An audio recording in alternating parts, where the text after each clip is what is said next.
আজকের যুগেও যখন গ্রামের সহজ সরল জীবনকে গ্রাস করছে মোবাইলের তীব্র আসক্তি, যেখানে কচিকাচারাও ভিডিও গেমের মায়াজালে আবদ্ধ, ঠিক সেই ঘন অন্ধকারে একাকী এক যুদ্ধের দামামা বাজিয়েছেন দক্ষিণ চব্বিশ পরগনার দুর্গাচরণ। তার অস্ত্র ধনসম্পদ নয়, সামান্য বইপত্র আর এক অদম্য ইচ্ছাশক্তি। পেশায় কৃষক, জীবনধারণের জন্য পাড়ি দেন শহরের সেলসম্যানের কাজে। তবুও দিনের শেষে নিজের সামান্য উপার্জন থেকে খরচ করে তিনি গ্রামের মধ্যস্থলে এক গাছতলায় গড়ে তুলেছেন তার বর্ণপরিচয় কেন্দ্র। তার একটাই পণ, যুব সমাজকে মোবাইলের আসক্তির বিপদ থেকে রক্ষা করা। প্রতিদিন সকাল থেকে সন্ধ্যা পর্যন্ত তিনি নিজ হাতে বইগুলো মেলে ধরেন, যেন এক নীরব আহ্বান।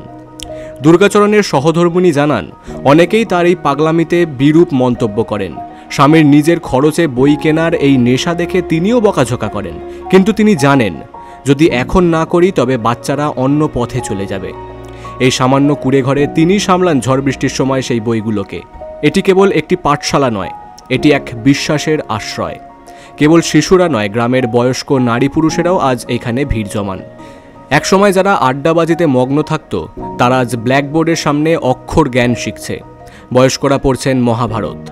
দুর্গাচরণের এই নীরব সংগ্রাম প্রমাণ করে দিল, প্রযুক্তির চাকচিক্যের চেয়েও মানুষের মনের ভেতরে আলোর অনেক বেশি শক্তি।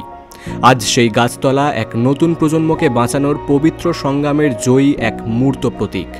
Bureau report, big news Bangla.